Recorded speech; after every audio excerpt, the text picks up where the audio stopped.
Welcome to Thursdays at 3 p.m. Eastern Standard Time. My name is Jessie Ott, the host of this podcast, which is all about beverage innovation.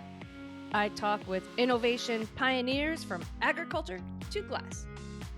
This week, I'm speaking with Nicolas Guillant, a Frenchman who spent his first 5 years in Cameroon, Africa, and grew up in Paris, France. I met Nicolas while working together at Remy Cointreau, my first job in the beverage industry, and his second. After graduating with his MBA, he was hired by Seagram to assess the value of their champagne brands, which included Mumm and Perrier Jouet. Once those brands sold to Pernod Ricard, Nicolas found himself at Remy Cointreau in New York City and managed all the brands except Remy Martin. He jumped out of the biz with an amazing opportunity in Las Vegas working for Ceasars Holdings on the Harrah's brand. Missing the beverage world, he started at William Grant & Sons in marketing, but ran their portfolio of business in both Canada and the Nordic countries, totaling just over 7 years.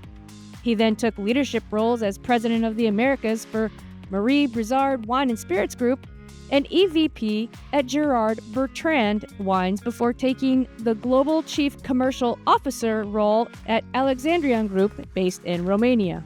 Nicolas has had a true global leadership career for some of the world's top brands and understands our three-tiered system and the opportunities that remain. I'm excited for Nicolas' next steps as he navigates these gaps in the market to create his own business. Thank you for listening, and be sure to subscribe to be notified of all new episodes. Hello, everybody, and welcome to Thursdays at 3 p.m. Eastern Standard Time. My name is Jessie Ott, and I have Nicolas Guillant here with me today. Hello, Nicolas. How are you today? Hello, Jessie. Very good. Thank you. Warm but good. Yeah. So where are you calling from? I'm calling from Dallas.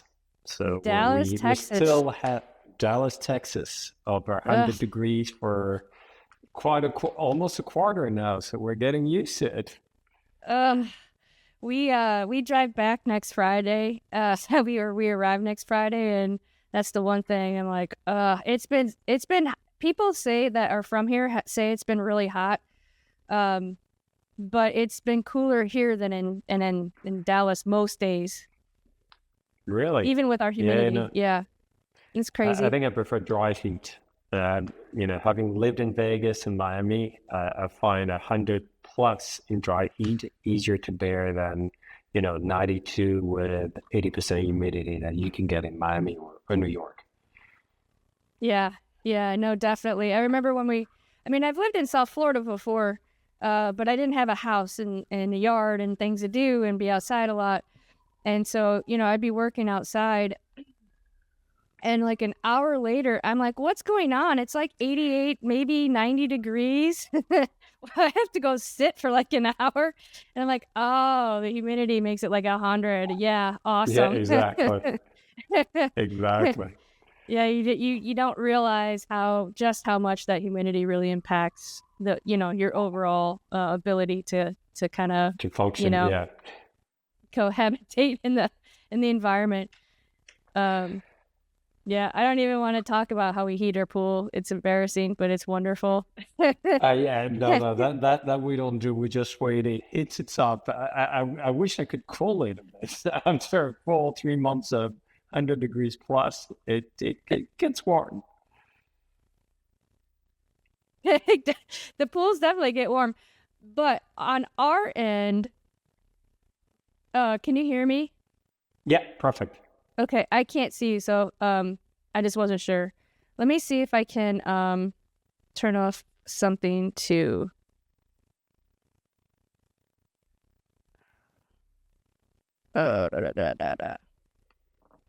It turned off the settings.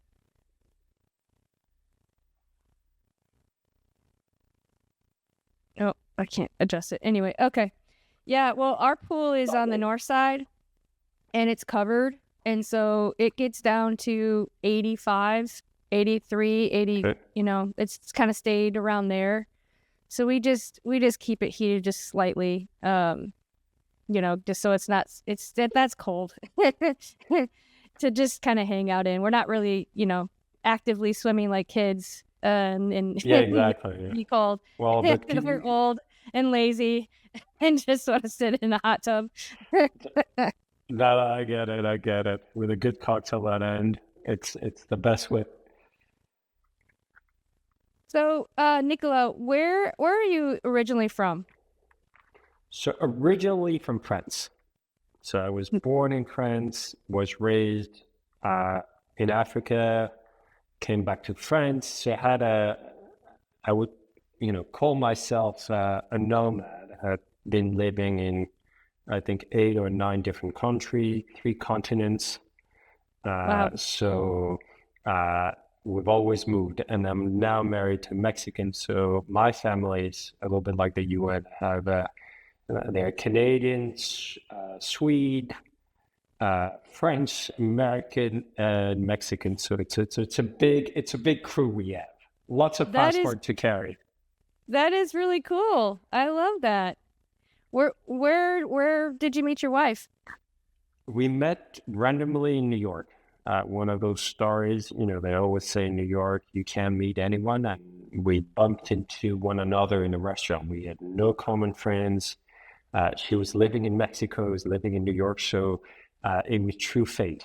There was no Oh, reason that's for us cool. to meet, but, it was actually a Cipriani. So a good Bellini always helped to break the ice. So it was totally fate. Oh, that's cool. I love that. That's awesome. And so, how long have you guys been together then? We've been together, we're coming to 15 years together. Okay. So a Okay. long road Yes. behind and Yes. hopefully a long road ahead of us as well. You have what?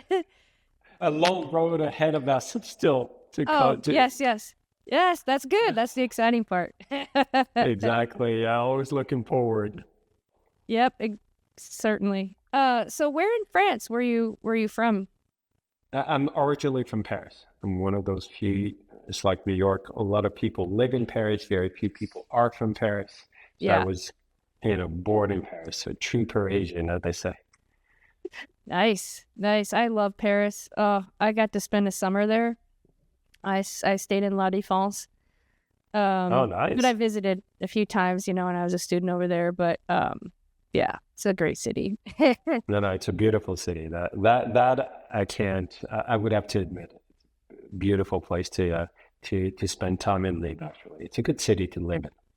Yeah, it certainly is. I remember a good friend of mine when I went to grad school over in Rennes. He came to visit me in New York. I can't remember if we ended up going to DC together. But he has Paris to compare to the world.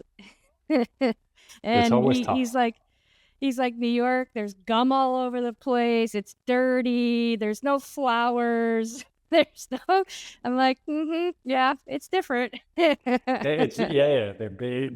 I mean, Paris is very. I mean, we're blessed. When you live there, you have your visuals are always incredible. So it makes a big difference, and it's hard to compare. But New York has offer other things. So does Miami. That's what I love is Yeah. every city has something to offer if you know where to look and how to look.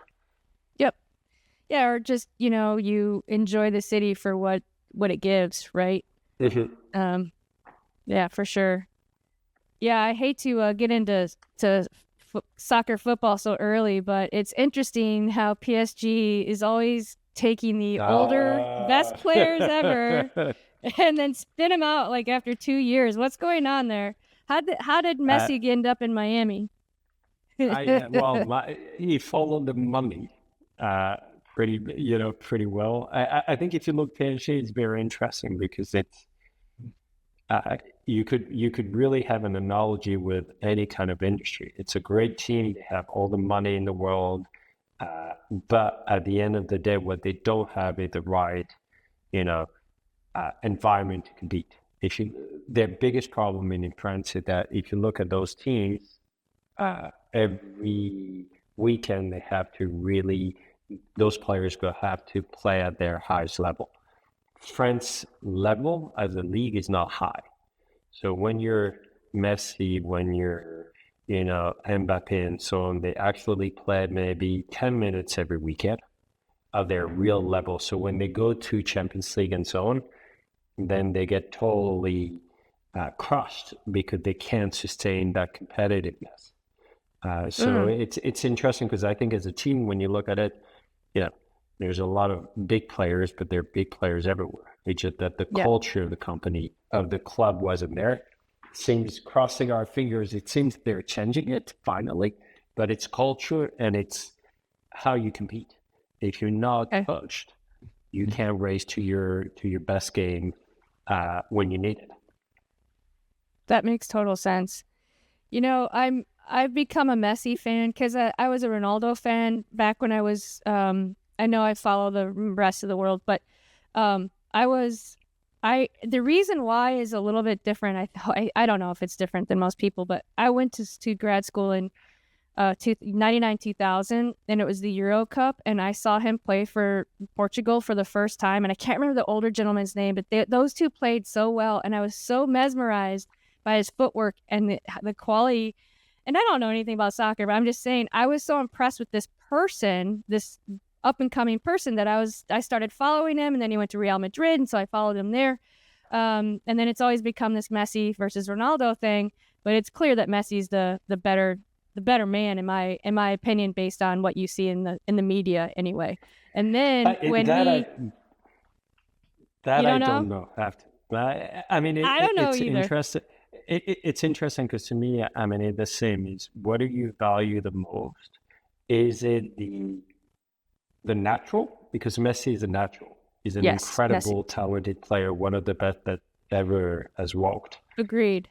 While Ronaldo is a hell of a hard worker. So you're the same when you look at your team. What do you want? You want the talented, person who's gonna naturally get everything, or you value more the one who's doing all the work. It may not have the talent, but make it up and more by his dedication, his drive, his commitment. It's an interesting one, and I think for me, Messi is as bad as Ronaldo in terms of personality.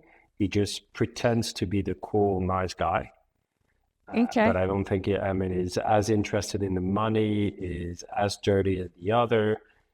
But he's an incredible player, but it's talent versus hard work. I think it's an interesting way of summarizing those two players. Yeah, I think you're spot on there. It makes total sense. And I think the one part that when I was watching them so regularly back in the day was Messi was this guy that can go in the middle and fight his way to get a goal. Ronaldo just wants a foul. You know what I mean? To me, that's like grit versus, I don't know, just give me a foul so I can, have a free kick or whatever the case may be. That seemed to me like a big difference for me. And I was like, I think I like the Messi way a little bit better. You know? No, they're both two incredible players, but and what Messi has done to the MLS, I think will be short-lived, but have been great. But I think, give him another 3 months and he'll stop playing. I know. What happened to those game ticket prices when he went to Dallas? To me, he could have gone and played for the UAE, a league that no one cares about, for probably a lot more money. So for me, I'm thinking, well, if he's going to Miami, he's going there for a reason. I'm sure there's a lot of money. But to me, I think he's making more money in Miami than he would in Saudi. Yeah, because if you look at his deal, he gets a cut on all the revenue generated from the Apple, the games are shown by Apple TV, so he's getting a cut on that. He's getting an equity into Miami. He's getting a cut on the revenue generated by MLS on sales of tickets. I mean, at the end of the day, that's why he always pretends to be the sportsman. It's all about the sports. And I think that's part of his... But at the end of the day, it's all about business. The money is making. It's all about money. That's the disappointing part. Yeah, good for them. It's a lot of money. I don't know what's going on with Ronaldo. I didn't care about him going and play for the Italian league. No offense to any Italians. I just didn't. At that point also, I was kind of just over. I can't handle all these games and watching it. And then he went to play for someone in the UK, and now he's I don't know. Did he leave that or get fired? I don't know. But in my opinion, he should be coming over here and playing against Messi again.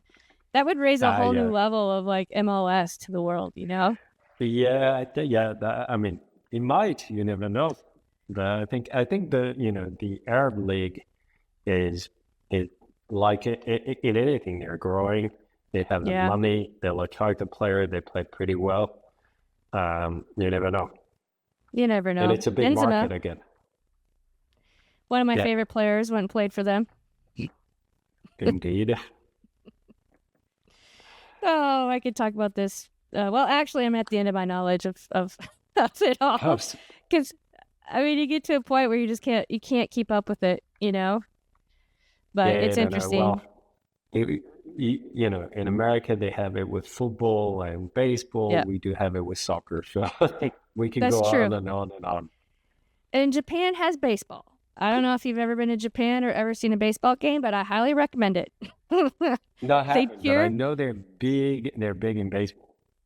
Yeah, they have cheerleaders. They have bands. Bands come from the other team. They have chants for each player that comes up to plate. It's the fastest baseball game I've ever been to. It was cool, and they serve highballs there, so I don't really drink much beer. So I was like, yeah, I'm in. But the seats are like, I don't know, 18 inches. Tiny. You know, they don't have space.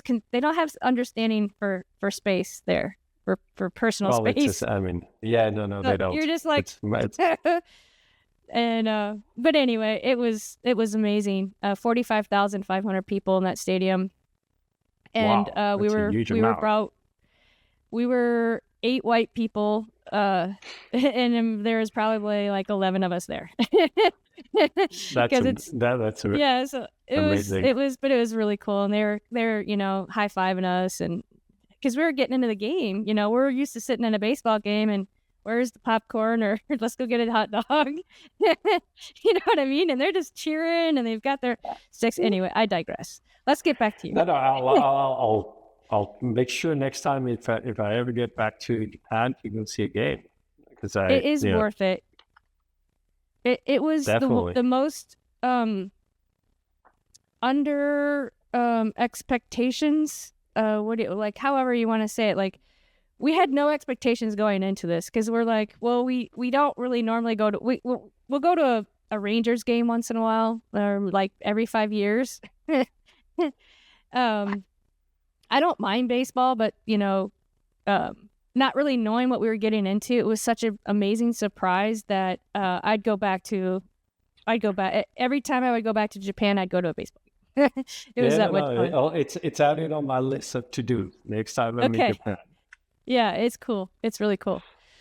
We missed the sumo wrestling, but maybe we'll get that next time.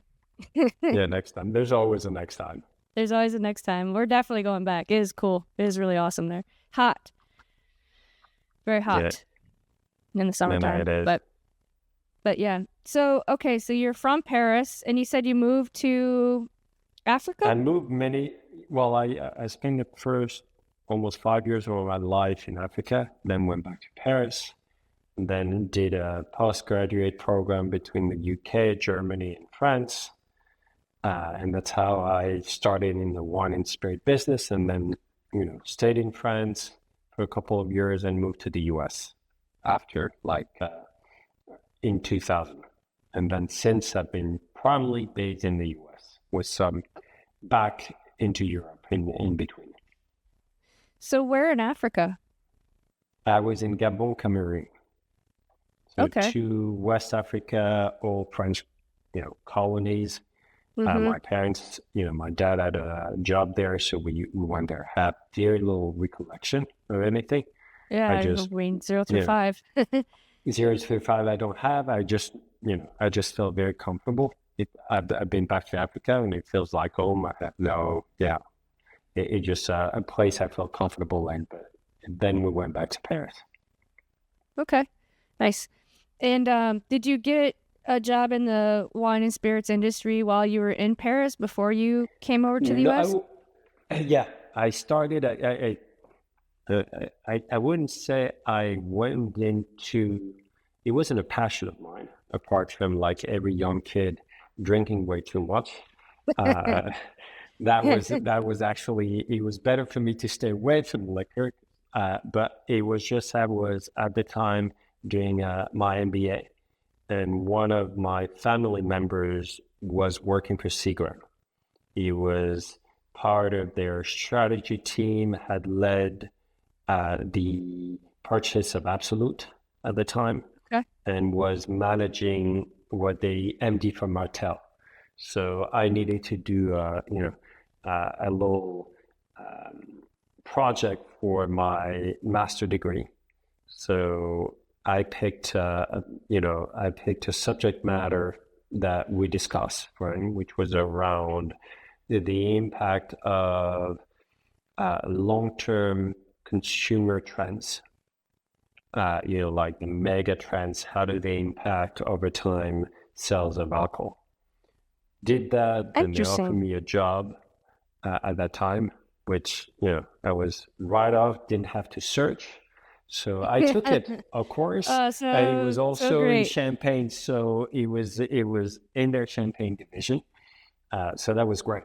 So took that and been in the business all my career, apart from, I would say, 2 years in the mid 2000, where after it was about 10 years in the liquor business. I didn't know if I was in that business because I enjoyed it or because that's all I knew. And I went and did a stint in the casinos and then came back 2 years after. So I guess I actually enjoyed the wine and liquor universe. Yeah, I hear you. I did the same thing. So what did you do for them, for Mumm? So for Mumm, I got very lucky in a way. It was a blessing and a curse because I got involved, and I got involved right from the get-go on a strategic project. At the time, Seagram was already, because Edgar Brofman Jr. was the CEO or the chair, was starting to look outside of the business, thinking it wasn't providing enough revenue and it wasn't a sexy industry to be in. So I was part of the group that was assessing the champagne business for Seagram, with a view that they wanted to increase their ratio, their performance ratio, and their profitability ratio. So every business unit was being assessed with the BCG, and so I was part of the client team working with BCG, assessing the champagne business and trying to identify how do you grow value, what is the best return you could expect from that type of business. And, at the time, the Champagne division of Seagram, which was Mumm, Perrier Jouet, Piper, Heidsieck, etc., was low compared to, whiskey and other categories. So we worked on how to improve it. So it was super interesting because I was, involved with senior manager when I was out of, grad school. So definitely not the right level of experience there, but I was part of all the team meetings, part of the work. Ended up going to New York to present to Edgar Brofman the results, and at the end, was put in charge of managing or monitoring the execution of the strategic plan that was put in place, which was interesting because at the same time they were looking at selling the business, and it was the first part of the business they sold. They sold, they started selling a lot of brands, and then they got rid of some of the champagne houses. So it was very interesting to be part of it. Totally different, because instead of starting the business the normal way and it's small, I got to see the big picture, understand the value chain, look at all the elements of the business. And after a few years there, I changed because they started selling everything. It was obvious that they were going to get rid of the business. So I moved to a different company. I didn't realize they had Piper back then. Yeah, they had Heidsieck Monopole. They had a lot of brands. Wow. I mean, it was a powerhouse Why did they do that? I, I guess they just... when you look at the business, it's a very cyclical business. It is. It goes in 7 years where it's boom, then the prices go way too high. That was prior to, I think in the last few years, he hasn't done that, but then he used to drop and then rebuild. And it was a business as well that in terms of profit, because it's wine, because of the make you have to age, your profitability is much more lower in terms of ratio of return on investment, EBITDA compared to whiskey, for example, or to vodka. So, Seagram wanted to raise their average ratio, and it was difficult to do in champagne unless you were selling very high premium. So That's why they started to sell, because they said, well, okay, it's a lot of lots of assets, lots of working capital. Yeah, that's true. We don't like it. We want to move stuff. Let's sell it.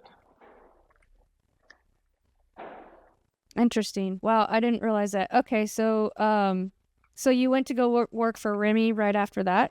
Yeah, I went to work for Remy. Then I went back into a normal process. I went into marketing, international brand manager, and I started, traveling the world a lot more. And I then moved from wine to liquors.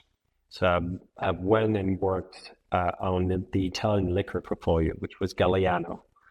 A brand every American knows that you have the bottle sitting in the bar never being used. Yep. But so it used to be the one bottle that was in every single bar, but that's no longer the case. Yeah, there's too many brands. And when you look at the amount of business that was made, because it was really two drinks that made that brand, which was a lot of the issues of the liquors. Take even Cointreau, take away Margarita and Cosmopolitan, and they've lost 70% of their volume are gone. Galliano was Harvey Wallbanger, and it was a hot shot, which was a shot drunk in Scandinavia. But it made the brand, it made a lot of money. So I learned a lot more classical marketing. It was also interesting because I think I got to live a lot of the big waves, tidal waves of the industry. I was with Seagram when they started selling. I was with Remy when Remy almost went bankrupt. Because back in the day, Remy almost went bust. And if you look at the story, Pernod bought Seagram, but it could have been Remy. Remy was as big as Pernod back in the days, but it shows you how the world is. It depends on one little human error. At the time, Remy had a huge distribution network across the world, and they had a CFO who made a mistake in hedging currencies. And when he made a mistake, he started losing a lot of money, and instead of alerting the family and doing the right thing, he doubled down. Oh, and no. The company went from being very profitable to a loss of, I can't remember if it was euro but something like 500 million francs or euro, whole. Jeez. And so that's how they created Maxim. Maxim was the way for Remy to save themselves from having to close shop, because they then brought Jim Beam, Absolute, and all those guys. They sold part of their distribution network, and it took them easily 10, 15 years to rebuild to where they are today. But had that CFO not made that crazy move, they could have been the one buying half of the Seagram brands, and it would be a whole different story. Interesting. Yeah, because they eventually got rid of all their wines. Huh. So they got rid of a lot. I didn't know that. I know. There's a lot of things happen. One person. I remember, one person, and it was very interesting because, you could see it was a drama. The business was, at the time, you had Huub van Doorn and Roland van Bommel were driving and riding a very good, very strong leader. Huub van Doorn was a great marketer, very solid, and he started establishing all the rules of brand that guide so well Remy. And Roland van Bommel was a hell of an operator in terms of managing distribution companies. So the two of them made it a very, very solid duo. Okay, and they're the ones that kind of helped rebuild and think differently, think strategically. They're the one who saved the company because they're the one who orchestrated the sale and the creation of Maxim. Then the one who managed Maxim for a very long time, that was Roland. So they really were, but I think Huub was, when you look at what he did with Remy Martin and so on, he was the one who understood brand and really started creating that very strong brand culture at Remy Cointreau, where really, the global brand team were extremely powerful. Do you want to talk a little bit about what Maxim is? I don't know if everybody's heard of it. Yeah, no. Maxim used to be one of the large distribution organization. So it was, they were not brand owner. They were a joint venture initially of Remy Cointreau, Absolute, Jim Beam, and there was a fourth, and I can't remember who the fourth was. So you had fourth partner that pull all their various distribution network across the world to create the first fully global network to compete with, at the time, what was coming to be Diageo, etc. So they were active in every market. The only market they never went together was the US because, obviously no one wanted to do that. It was too big of a market. But it really helped them create powerhouses in distribution because it's the period when people realize that in most markets, the distribution is a scale game. So you need to have the right scale. You need to have the right portfolio in order to sustain your organization. So did they end up creating a separate company with salespeople that just work for them, and they it was a Maxim organization, and it was, depending on the people on the country, it was heavily skewed toward a Remy base or a Jim Beam or an Absolute. So they started constituting a new entity, which then went separated a few years ago. Because they were having more challenges as shareholder. But yeah, it was a totally separate entity, just selling all the brands of the shareholder in the market. And that allowed them in many markets to have between the top 3 position in distribution. And it lasted for quite some years. And then Remy got rich enough to go on their own, and they started to have too much of a gap, which you have a lot on distribution company. You had a gap that they couldn't manage between the type of brand they had. You had super premium on one end, and then you have mass brands. And when you start to establish and drive and they get to scale, there's a permanent fight, because what you need for mass is different than what you need for super premium. So it starts to struggle on how do you put your resources. Do you hire more salespeople? Do you hire more, brand educator? How do you structure your business? Because, if you build an on-premise high premium brand, you need a different structure than if you do mass deals with big retail. So what did they end up doing? They broke away. So Maxim sort of disappeared because shareholders started to leave. And they started to break it down. So, they then kept certain entity and slowly dissolved Maxim. But it was a big move at the time, because it was one of the first steps where distribution focus went into distribution. So and they started to look at how do you become more effective and efficient in your distribution.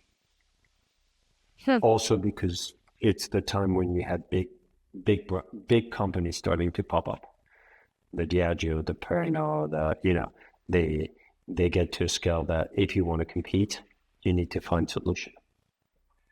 Yeah. That whole scale and grow, and you gotta adapt to what the market is telling you. You know? I mean, yeah, and if you look at today, it's very interesting. Because today, I mean, the US is a perfect example. You can work different models, but if you want to be a big player, and given the fact that the wholesaler controls the market, it's all a question of scales. It's either scale, which are low, because at the end, it's the distributor the distributor are not brand builder. Correct. They will make sure your brand is in distribution, but you are the one to create demand. So what everybody ends up doing is they end up sort of dueling the role of a wholesaler, having their own sales force. And I think the one that does it very interestingly, is Mumm, because all they did is they gave distribution rights to Diageo in a way, which allowed them to focus all their efforts on marketing to create pull. And this is why, if you look at it, why do all now companies develop celebrity endorsed or backed brands? Is because it's cheaper. Because your celebrity will drive your consumer pull. Yeah. And, will get you the scale you need, because otherwise you're going to get distribution and then it won't pull out of the shelf. And the distributor will turn around and say that the famous distributor equation, the health of a brand is a result of distribution multiplied by equity.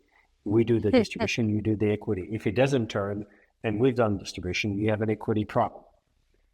So it's always interesting, but I think that's why we had a shift. It went back in the 2000s, a lot around distribution efficiency, scales, and now they've come to a certain sort of limitation, and they're moving now to celebrity, just saying, you know what, I'm just going to find a way to drive that velocity quickly, and then I'm going to use my scale to make sure it's everywhere. Interesting. So what do you think about all this distributor consolidation that's happened over the last 20 years? I think, having worked a lot in the US, there's a lot of people who tell you that the distributors are the worst. I tend to say differently. If you look at the size of the US, no company could do it on their own, because the amount of resources, investment you would need to put to be able to properly serve the market is too huge. So you need a wholesaler. I think I fully understand why they consolidate, because at the end, for me, if you look at the way some of them see themselves, their benchmark are company like Cisco, the food service. So their job, they're logistic players. The bigger they get, the more footprint they have, the better for them.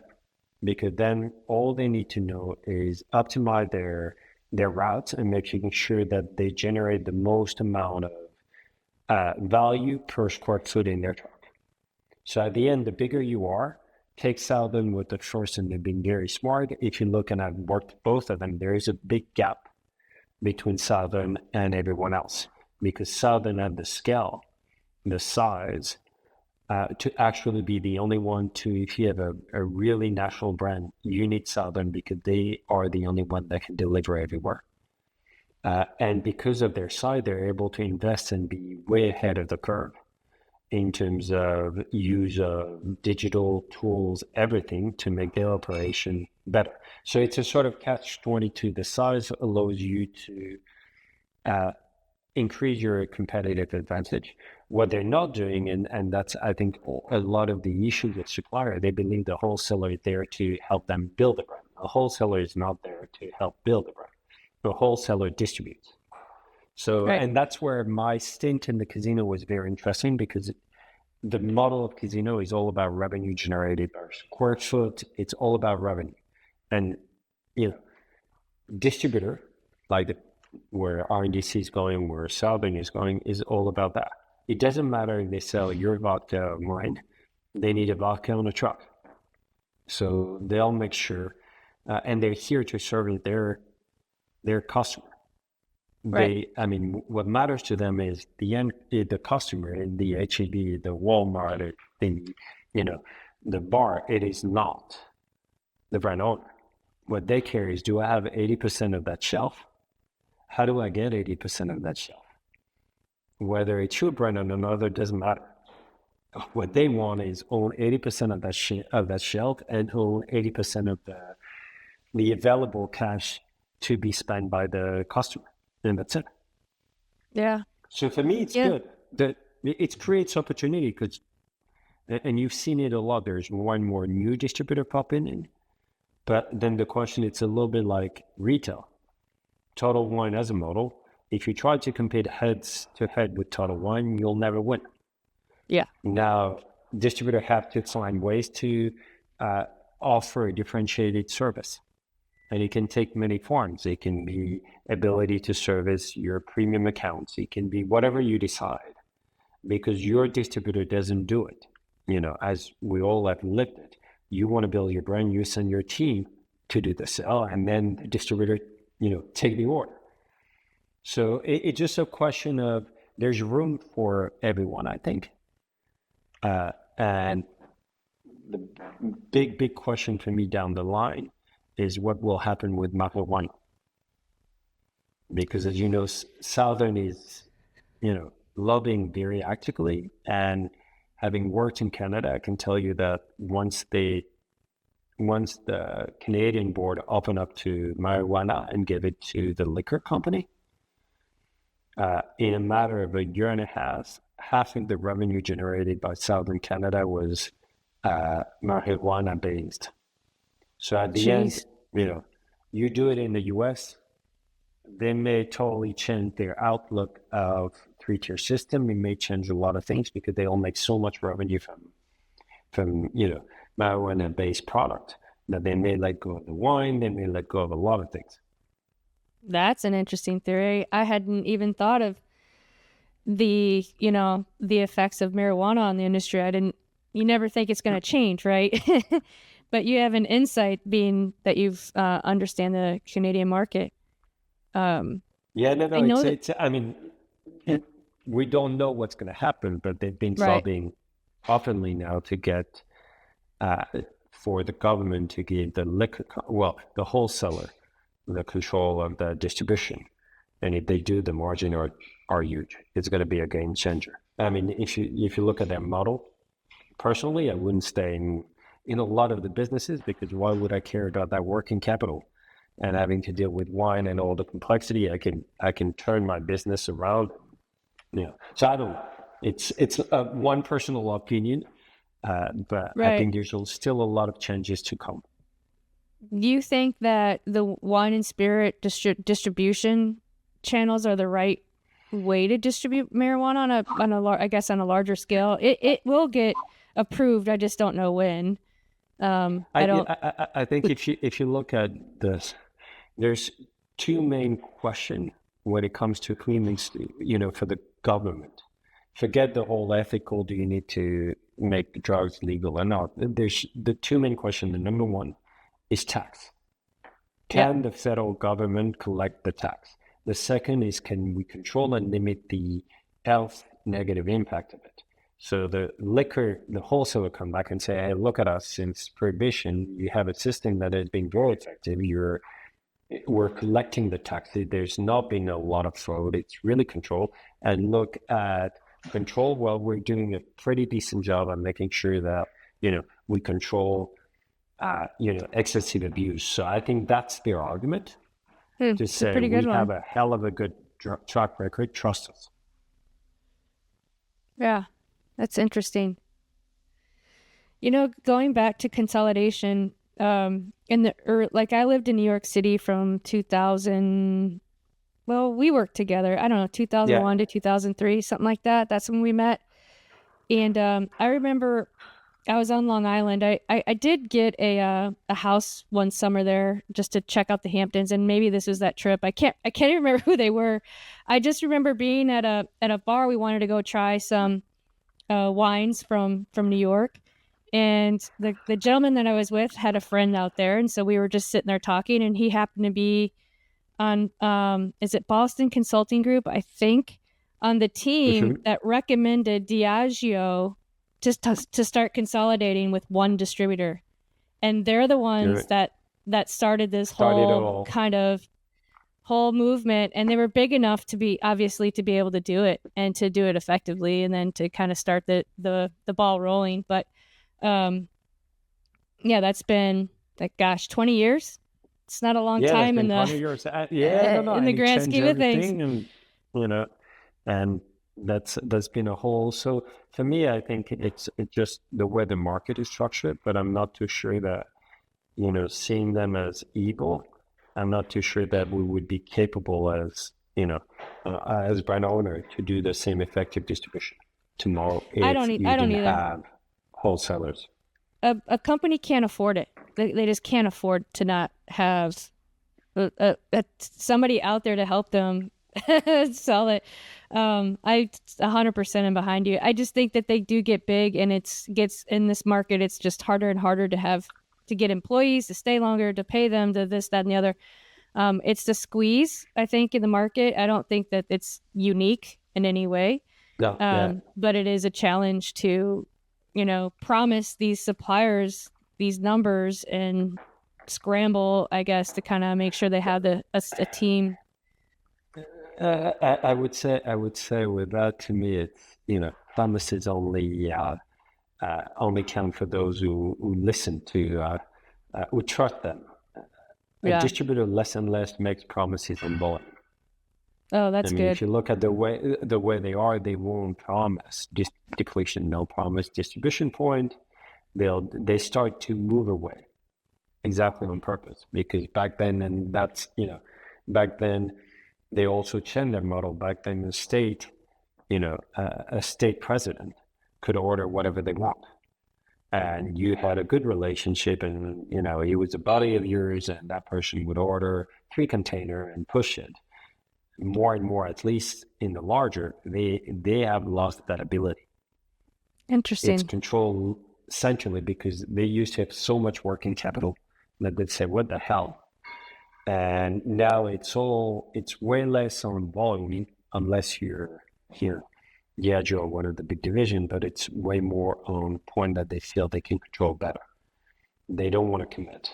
They don't want their people to commit to volume, because at the end they will make the revenue. They may not make it with revenue, right? But they will sell that vodka or that wine or that Cabernet, whatever it is. they'll sell it. It might be a different brand, but it's not going to go away. Yeah, and unfortunately, that's kind of the downside of building a brand too, because you want to get rid of a whole bunch of cases. You go to a retailer, whatever, and say, hey, we'll give you this for 50% off, or whatever the deals that they have out there. And now they're stuck with all this product, and then they're going to discount it, and it doesn't look good. So it is a catch 22 game out there, to have to be able to make a number, shove it in whatever place you can, and then sit on product forever and not order it. So yeah, it is a challenge, especially it is. All these new brands that are coming about with, I had Cheryl Dursey on here with Lib Dib and what she's kind of done to offer an alternative for smaller brands that have the ability to kind of either get a broker in each state or whatever the case may be, to start building their brands a little bit more organically. And it's certainly a tougher model, but if you can get people that are engaged on the street. No, I think Lib Dib is a perfect sort of new development in the distributorship. Because at the end, as you said, people want access to diversity. They want to be able to do it, and they do it in a much more efficient way, like a huge marketplace. So I think it's a very interesting model. For a startup or for new brands, why would you go? I would never go to a big one of the big distributors. You're gonna get lost. There's no way you can win.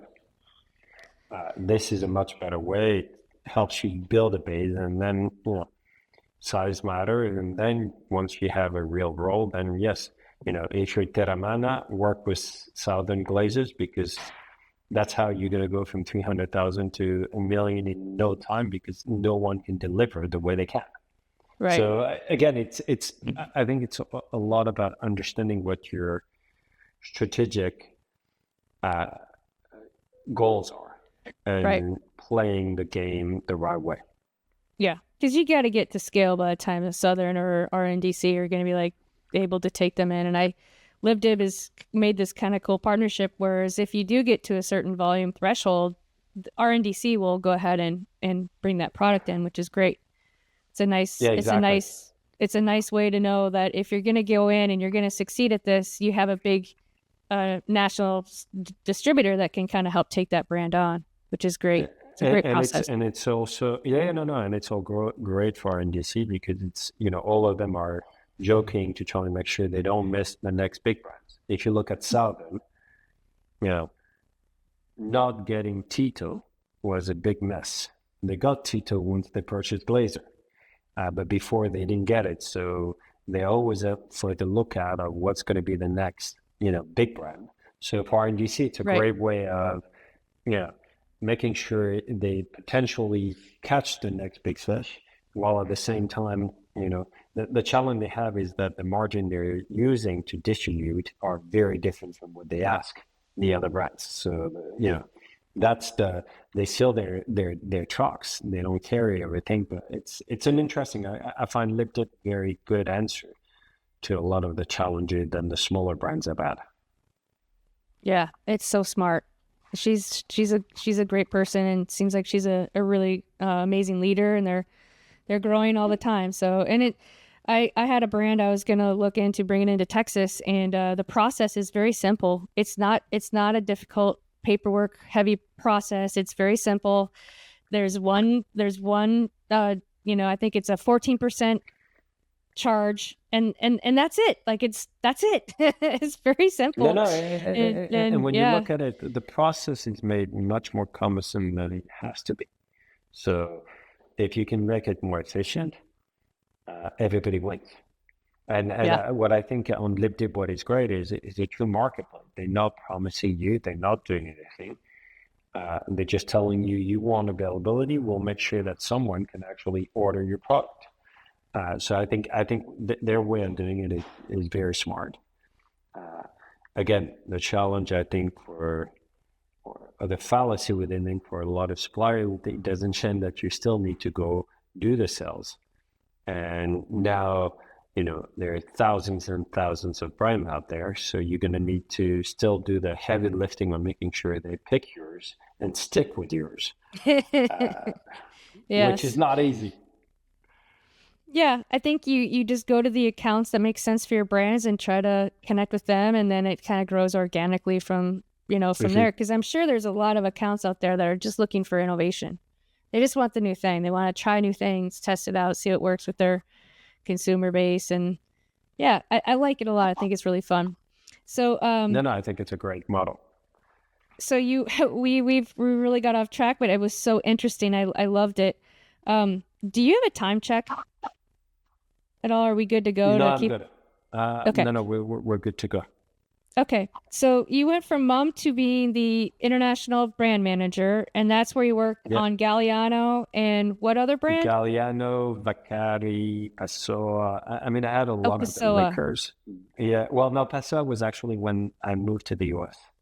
So then I moved from global team to domestic market, and spent 5 years at Remy working on, I would say, almost every brand but Remy Martin at the time. The only brand that of the portfolio I didn't touch at Remy. So totally different. Went from global, very big picture, the future to, as you know, immediate need and primarily execution, and did that for 5 years. And that's after that I left and did a stint in the casino to then come back to the full with William Grant, where I spent eight years with William Grant. So I did 8 years with Remy, 8 years with William Grant. Okay, so what casino did you work for? On at Remy? No, you said you left Remy and then went to go work in the casino industry. Yeah. Oh, yeah. I worked for Caesars Harris. So the town was Harris Entertainment, just had Okay. purchased Caesars, and they created a brand team whose job was creating the book and how to manage the various brands. So it was super interesting.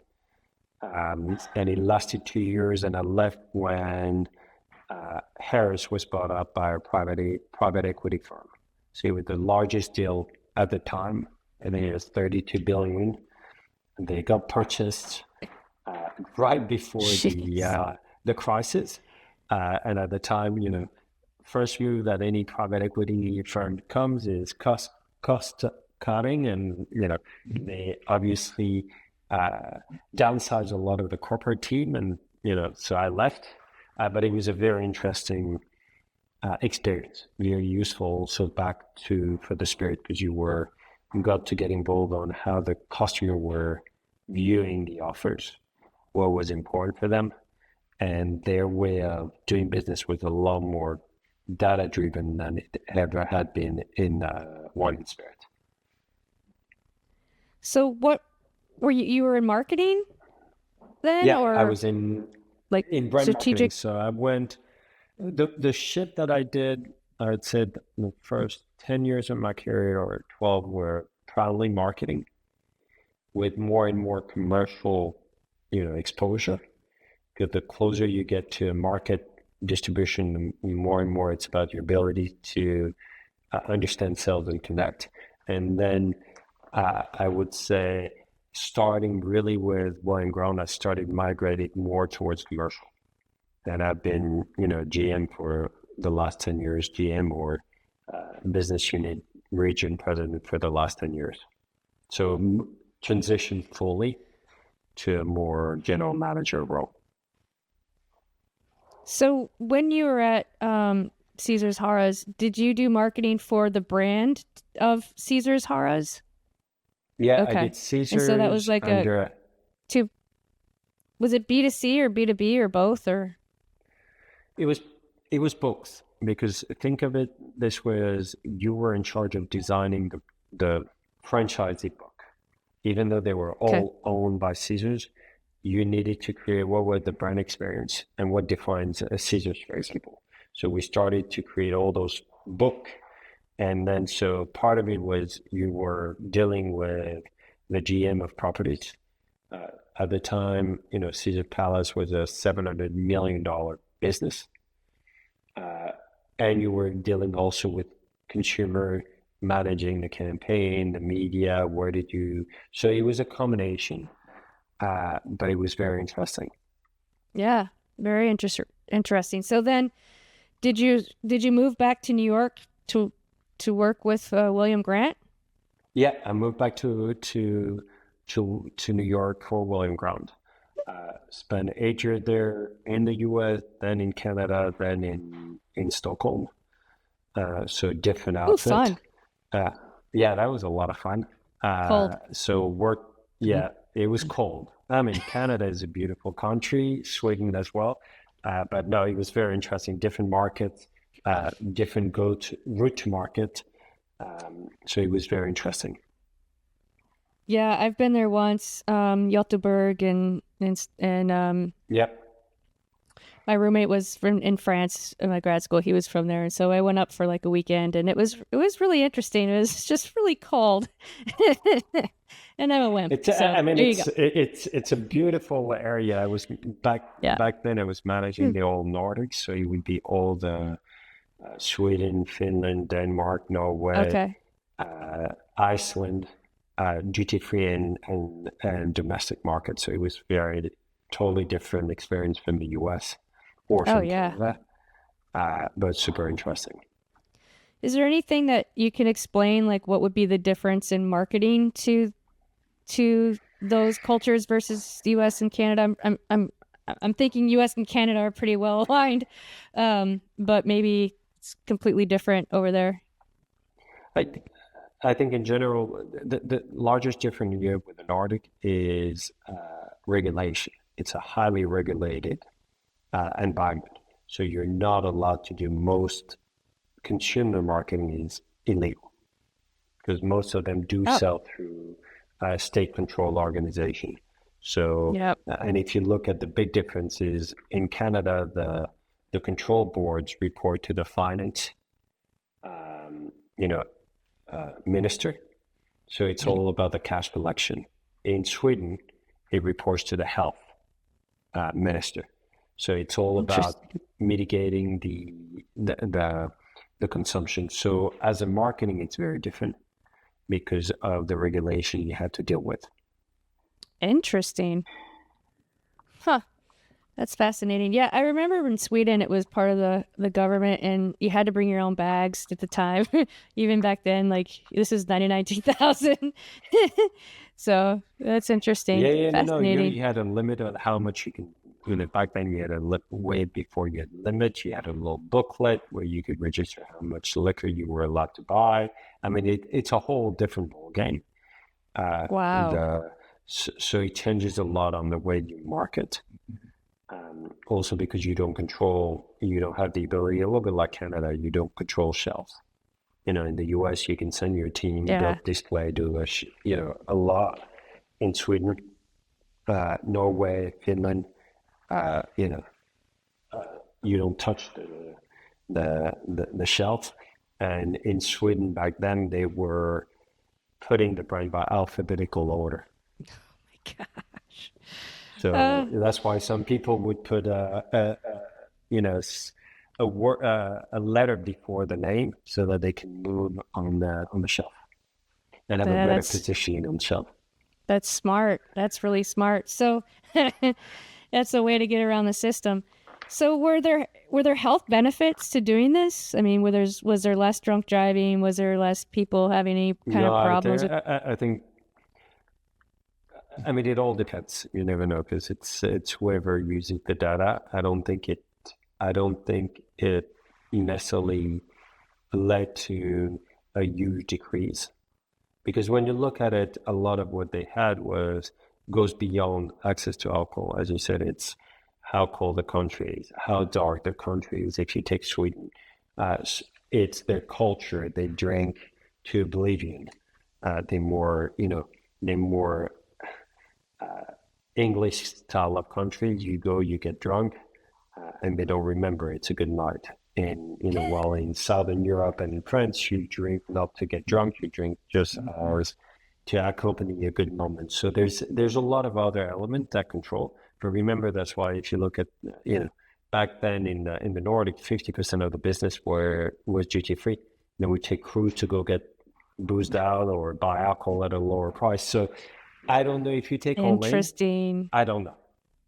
That makes a lot of sense because when I was there, I went to Norway too, went to Oslo. It was very expensive to just go into a bar and have a drink. Like, I was a student, I didn't have money, and I was like, no, it's super expensive. That's why they all used to take flight and buy their alcohol in duty free on flight.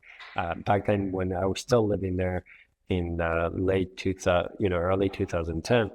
You were expected to come with some liquor if you were on any flight. So everybody had to bring alcohol back because, price difference was so bad. You had to, that was a given. It seems like such a freedom to be taken away. Like there are other things I feel like. But it worked. I mean, the system works. They still drink as much as anyone else, I think. So it's just a different. That's the beauty of the industry. There's so many different routes to market that if you get exposed to all of them, it's super interesting to see how everyone does it differently. It really is.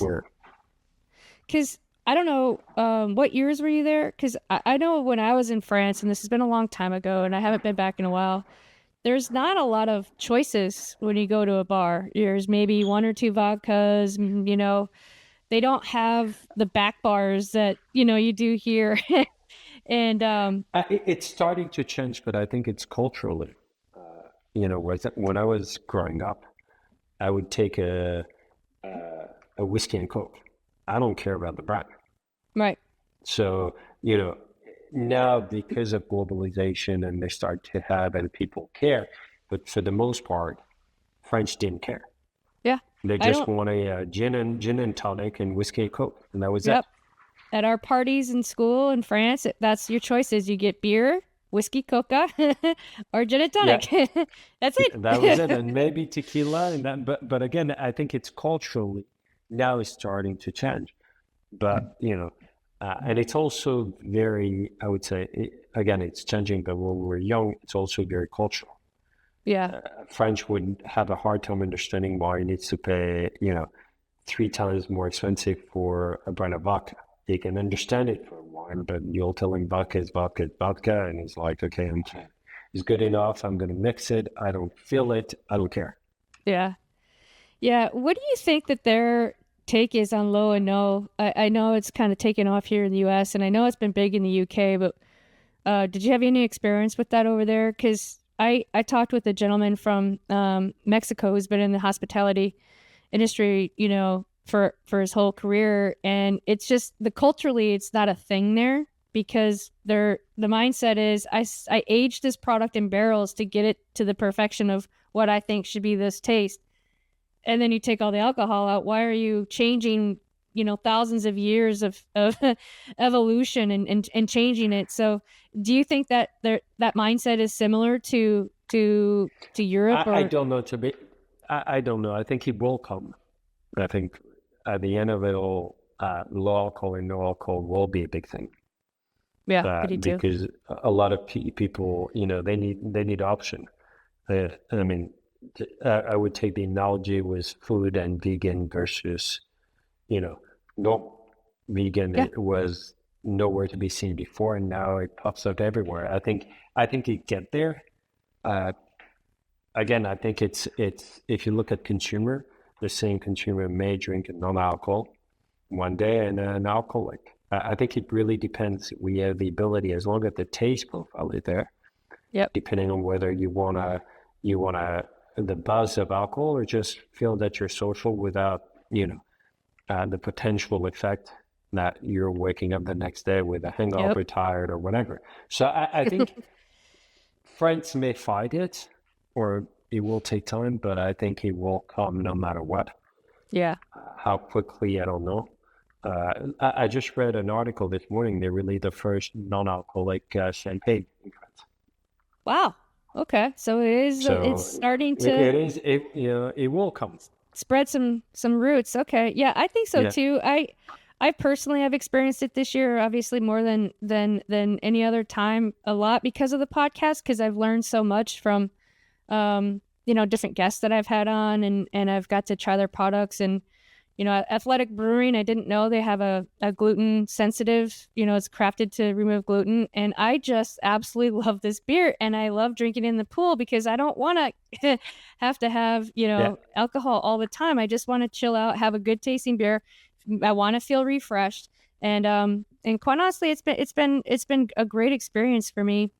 And from an economic standpoint, the different guests that I've had, Claire Warner was a really good resource on this, and I don't remember the figure, but it's huge on what people are leaving on the table by not having the non-alcoholic options. Just because if you don't want to drink and you're going to go in and have a Coke or a water, a gluten-free or alcohol-free beer, great, I can have a couple of those and not have to worry about it. So that's $20 or $25 right there, and another option versus water or Coke that might be $5.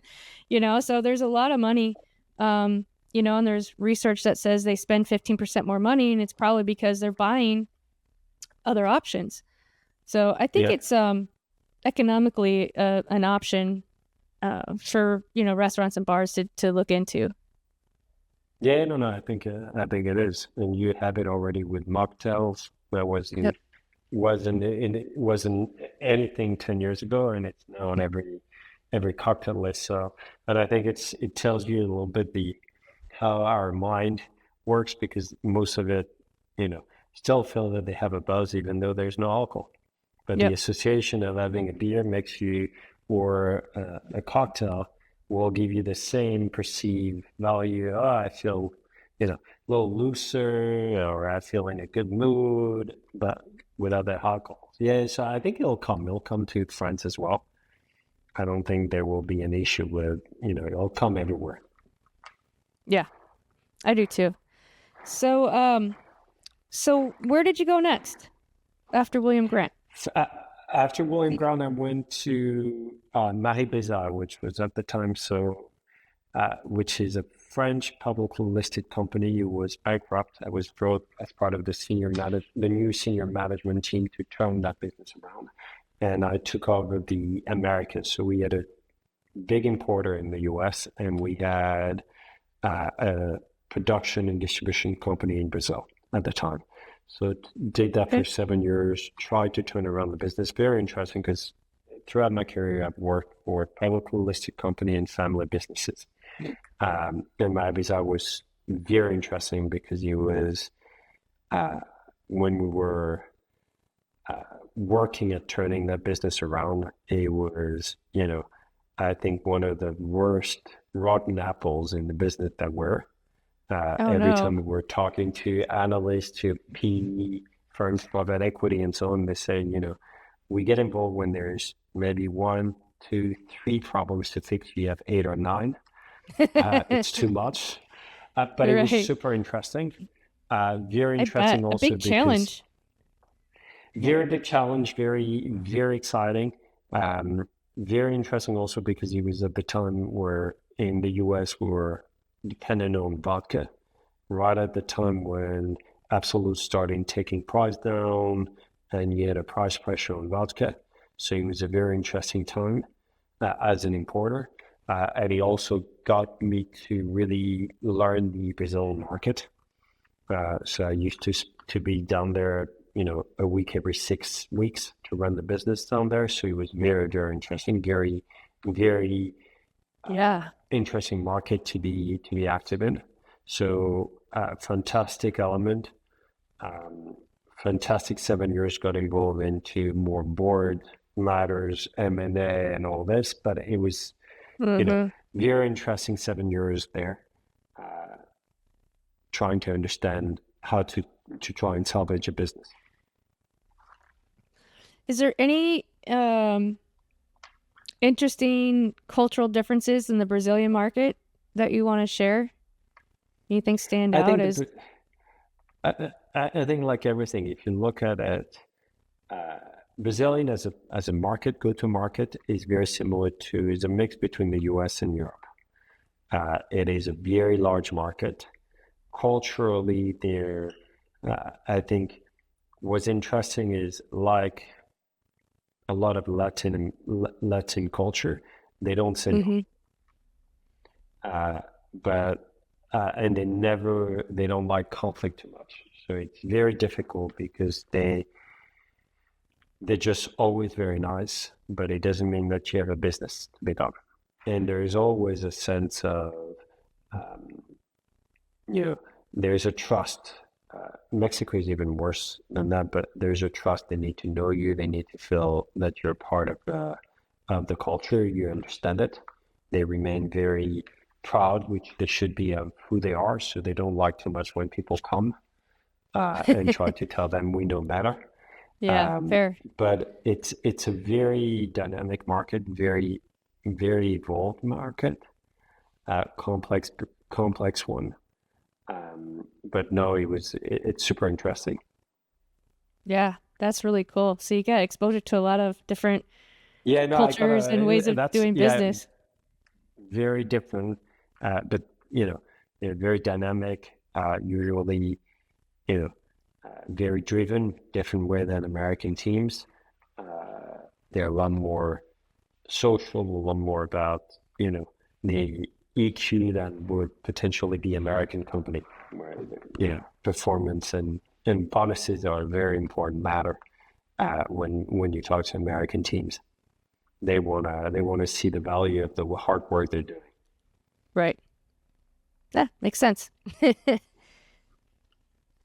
So what happened? Did they sell? Did they get so picked at up? the end the company went public. It was purchased over time by another player in France, a family business called La Martiniquaise, who throughout the years increased their presence in the capital of the company. I think now they are at about 90% of that company. And in the US, what we did is we actually folded the distribution company and gave the right of distribution to Ceasars. So, we looked at different options from JV to, everything was on the table, and we selected at the end to get away. And that was like as a very interesting character in the industry. Mr. Guillant, the owner of La Martiniquaise, is one of the most interesting character I've seen. Very much like the Gordon family, the father. They're the difference I've seen with Mr. Guillant is an industry person. He likes to own assets. He likes to run plants, but he's one of the very rare people who doesn't have a strong ego.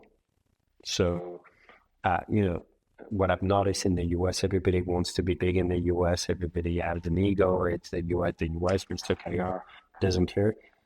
He knows he can win, so he'll just pull away and do the right thing. And there are very few owners in the business that are capable of taking their emotion out of the table or their ego and look at the business saying, you know what, this is what I can do. This is what it would take me to be successful. This is not something that makes sense. I'm walking away. And what I've seen is very few players have the ability to do that. Yeah, that is really interesting. So is Sazerac just the importer or supplier? It's Sazerac is the importer. Okay. So one of their many divisions is the importer of now the portfolio of Marisa / La Martiniquaise for a lot of their brands.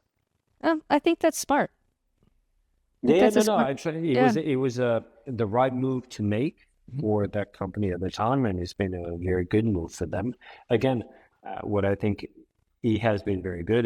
He was very clear on what matters to him and what were the criteria to have to make a decision, and he stuck to it. And I think that's, having worked a lot, that's sometimes what, founders lack, the ability to stick to a clear set of priorities, clear set of decision tools to drive their business. Yeah. And that's that. So Mr. Guillant is one of the best actors I've seen in the market. Gordon, late Mr. Gordon, was incredible as well in his knowledge of the business, knowledge of the distributor. I think those people are far and few these days in the industry. They really understood it, and they have an ethic and a way to do business that is quite unique. And who is Mr. Gordon? Mr. Gordon was it's the father of Glenn Gordon, Charles Gordon, who used to be the one who really brought Glenfiddich and single malt to the US. He was the chairman of William Grant, and he's the one who really built William Grant. But he was a character. He was 80 years old, and I remember being in marketing. He knew better the business than I did and my brands, and would come up every Monday with the results of the depletion to say, what's happening? Why did that distributor only order this? They usually do 3 times more. What's that? I mean, the knowledge that gentleman had was incredible. So you have those people who've been in the business forever, understand it. But what I've noticed is they have a very clear set of they have a toolkit that they use to assess everything, and they stick to it. And I think that's the most important in that business is, you gotta have consistency in whatever you do. Yeah. Focus, right? Exactly. Which we all seen can disappear and change. Yes. A lot. Yeah, it's my wife's favorite word for me, focus. Yeah. I like to be involved in a lot of things, and my brain just keeps going, and it's really hard. Yeah, I mean, some people have that ability. You never know. So then what was next? After Mary Brizard, I went into the wine business and worked for Harrah, which is one of the largest French wine producer outside of Monaco, to run their business in the U.S. Very, very charismatic gentleman, one of the big visionary of the wine. Really started the whole organic, biodynamic trend 23, 24 years ago. Very, very successful in the U.S. With a very strong relationship with at every level, especially with the customers. So it was very interesting. Stayed there for 2 years and then joined for a couple of months a Romanian entity to help them shape up their business worldwide. So totally different. I've moved a lot. Well, I've done long stint with some companies, but I've also been involved in a lot of different businesses. So wine was different, but very interesting in terms of the way he had built his presence in the US. And then Romania was a lot about structuring businesses with a very large business in Romania market I didn't know, so I spent a lot of time managing it. Yeah. That company is market leader in Romania with 17% share of the market, so much bigger than Diageo and everything. So it was super interesting to manage a very large business and a very big player in that market. Interesting. So how did that come into play from being in the U.S.? I think I'm one of those very, there's quite a few, but I've always been in between two worlds. I've been in the US and I'm European, I'm American and I'm French. And so on a lot of time, also because I've been in the industry for 25 years now, it's a small industry. We all know each other. Yeah. So skill set is what people are looking for. And any large company at some point needs a presence in the US. So having someone based in the US, I spend a lot of time in planes, but it doesn't really matter these days where you're based. Yeah.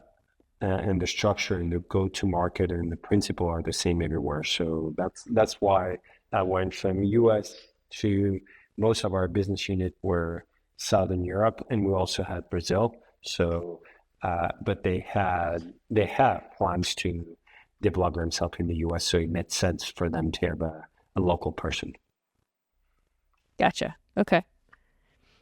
And after that?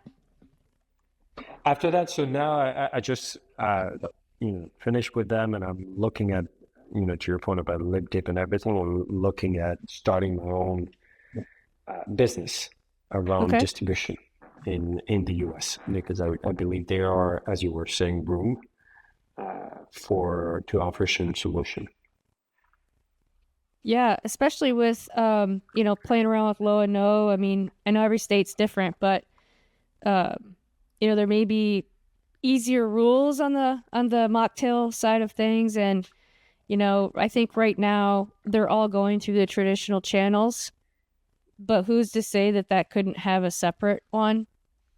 I mean, if you're low alcohol, I don't think you need to. I'm not too sure if I was an owner of a low alcohol, I wouldn't use distributor.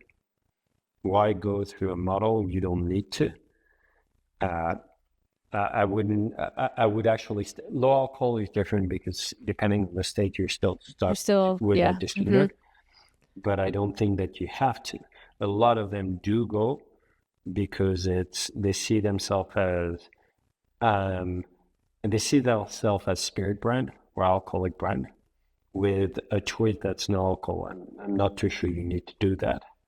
I think you can totally change your route to market and save a lot of money in the value chain by doing that. Because your distributor doesn't work for nothing, right. And they used to very large margin. And whether you're non-alcohol, low alcohol, or with alcohol, they're not going to drive their number down just for you. That's right.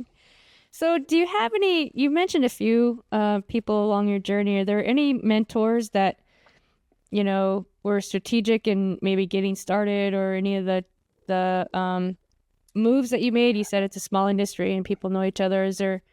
Are there people that have kind of helped you or guided I you think I through was any of these? I was very fortunate to have a lot of good people I've worked with. So I think in every company I've worked with, I've had always people who I could go to and were straightforward, and helped you. So I think whether it's William Ground, you know, where you had Jonathan Newson used to be my boss, you had Simon Earn. So I had a lot of people sort of giving me a chance, trusting me.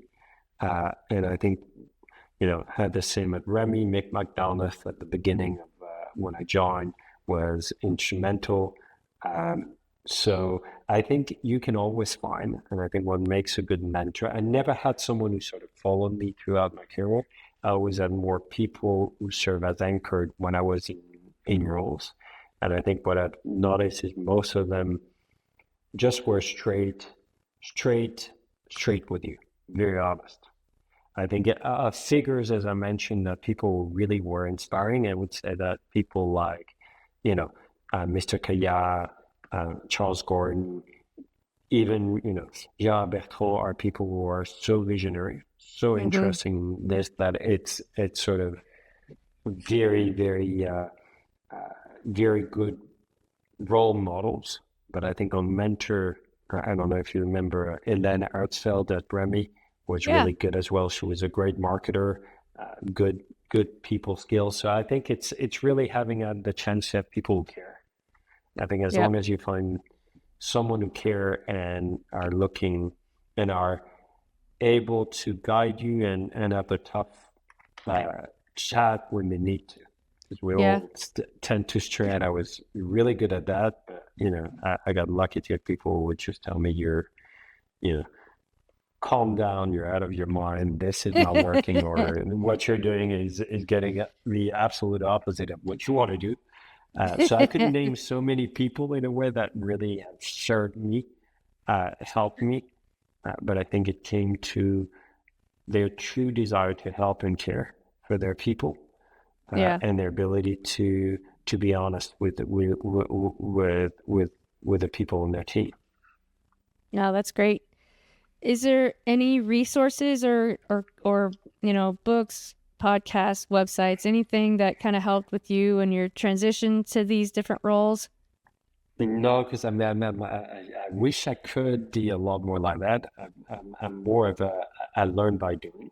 Yeah, me too. So I have a hard time, or there's none. I think for me, it's been always being exposed to different things. So a lot that has helped me is curiosity. And I've been able to be in a lot of different markets, being involved with a lot of different projects, brands at different stage of their life cycle. So I think it's the exposure and the curiosity that you have, because what I've noticed is you can always, and we've all been there, if you show interest and passion, people will give you more. They will want you to learn. They will look at your best. So it's just having the right attitude and not being able to try different things or things different. Yep. I think podcasts for me, just listening to various ones in the last 12 to 14 months have been transformative for me. Just because so it's you easy. have to send me the list so I can listen to them as well. Okay, I will.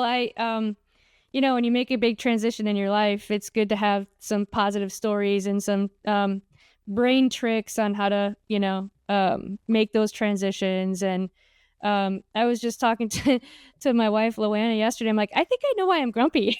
I haven't been listening to my podcast lately. I need to get back on track, because they really have made it. Yes, they've made a substantial impact on me, and when I obviously am missing it. So I'll for sure I'll send you my list that I've really enjoyed. No, pleasure. Thank you very much. Yeah, no, I mean, as you're getting started to do your own thing, I wouldn't have been able to do all the things I've done the last year without it. So for sure I'll send them over. we've talked a lot about some of the pain points and you know, issues that we've had throughout our industry. Is there anything we left out that you want to talk about or comment on? I think that to me, the most important for a lot of people is going back to your priorities is not that a lot of time it's understanding what matters. A lot between what people say and what truly matters. If you look at what I've seen often, and spirit is a perfect thing, there is a difference between the declared time you have to do something and the reality. So the pain point has always been that they tell you, take the time, let's build the brand, let's do the right thing. And 6 months after, they say, sorry, we need volume, we need this, we need that. So I think as a business, it's always your ability to balance what's right, what you were saying to the brand, with the immediate need that the business may have. You mentioned earlier, some people go and want to move some stock and drop it, and then it affect their price, you know, consistency. It's all of those. And I think you have to learn how to not lose your head, because you know that a move may be wrong. But if the business needs it, then it's how do you navigate those waters? And as a business owner, I would say always, you know, there's the fallacy that you can make a lot of money on our business quickly. And what I always say, it's, I mean, they're very rare and few. That's the only one you hear about. But if you take, you know, one of the biggest successes in the last 20 years, which is Tito, I mean, the guy was bankrupt twice. It took him 18 years to be the brand that no one can now purchase. And he's a mammoth. But, you know, people forget that for 18 years, the poor guy has been struggling, suffering, living every pain possible. But he stuck to what he thought was right. And I think that's the most important in our industry, that, you know, it takes time to build brands. It does take time to build. And people just want to hear the story now. They don't want to know what it took to get there. And there's a lot of story behind that. They want to know in the podcast because it's fun. They just don't want to go through it. They just want to hear about it. But I think that to me is one of the major pain points we have, is that dichotomy of immediacy in return with the reality that, as you were saying, especially in the US, as you don't control the entire flow, you may have the best desire, the best tool, but it needs to get through. And there's multiple layers, not everyone has the same objective. So you have to take that into consideration and never forget that point. Yeah. Yeah. Well put. So any outlook, any changes, anything? I mean, we've kind of mentioned low and no, and that's going to happen. Is there anything else you're seeing out there that you've seen in other countries that, you know, maybe we're missing here in the US?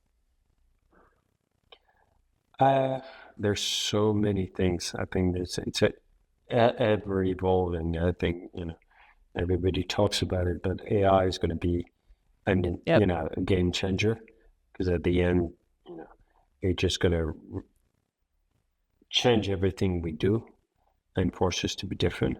I think ability to gather and utilize data will also change a lot. We are an industry where there was very little data available. The more data becomes available, the more the way we go to market will evolve. I think you're going to lose a little bit of the mystique that we had in the business, but you're also going to get a lot more efficiency in terms of how you manage it. And I think that's going to be the trick. Is, you know, you've seen a lot of the players hire P&G and very hardcore consumer goods used to really analyze data. I think, you know, we are evolving. I don't think we'll go all that way, but we can't just stay the old tricks of relationship only based business. Yeah, 100%. So what does Nicolas like to do in his free time? Are you an outdoors guy or no? Well, movie guy? We talked about it. Like that. I mean, I play soccer, so I'm a big soccer person. I like to travel. So if I can, I go just travel and discover new things, new culture. or otherwise I'll, watch a series, read a book. But, and I have a very active artist wife, so she's the one who keeps it open up a lot, as you were saying. She's the one who listens to podcasts, reads, and so I'm just a sponge, just trying to parasite and learn from what she does, because she's a totally different world, which I love. I think when I get out and I'm not working, I try not to. I want to totally think and learn about something totally different. Yeah. So you're a learner. Yeah. Well, I learn. Well, I don't know. My wife would tell you that I don't learn, and that I'm too stuck in my ways. But I think I like to look. I like to observe, try to understand how other people do. I find it super interesting to learn about other businesses, because it's a different. You were saying, how do you learn? I think sometimes we're just looking at different industry, totally different problem, that makes you either reconsider what you do or give you ideas that you would never have had if you're always in the same bubble. Yep. No, absolutely. Well, this has been so fun. So, Nicolas, as we mentioned very briefly, we met working at Remy together. You were in marketing, and I was on the national accounts team, and then field marketing team, where I was in the Fort Lauderdale, Miami market, right? And so we've kind of kept in touch, not a ton or whatever, but we reconnected recently in the last couple of years when you you moved to Dallas, right? And so we'll be back in the next week, so we'll definitely have to connect up. Definitely. Let's have a alcohol or drinks together. Yeah, every other one maybe. Exactly. We can stay out twice as long. Exactly. See, we're already spending more money. Here we go. Well, thank you so much for your time, and I really admire your journey in the industry. It's really incredible, the opportunities that you've been able to experience from the get-go, kind of help propel you, I think, along that path, and getting experience on that M&A at the beginning when digging your heels into a big champagne house is really, really, really interesting. And I didn't know that about you, or I don't remember that. So if I don't remember that, I apologize. No, don't worry. And thank you for the kind word. Yeah, no, I'm super, I hate to say I'm proud of you, like you're my son or something, but I'm super proud because that's so cool. All the things you've been able to do in the countries you've lived in and the markets you've been able to serve, and good brands you've worked with, all really good brands. So, congratulations, really. And I can't wait to hear the next phase of Nicolas Guillant. Hopefully in a few months we can get back and I can tell you all the stories of those sounders and all the hopefully not too bad stories. Yes, I'm in. I'm in. That's what makes this industry great, right? It's the people. Yeah. It's something that I hear a lot, especially when you start talking about mentors and people. When you're starting a new company, people reach out to other companies that have done it, and they're very resourceful and very generous, and people are generous with their time. So certainly nice to be a part of an industry that knows we can all work together, and there's plenty of room for everybody. Yeah, no, totally agree. Couldn't agree more. Well, thank you, Jesse. Yes, thank you. Well, we'll see you soon. Alrighty. Thanks. Bye. Bye. This week's episode was produced by Fedora J Productions.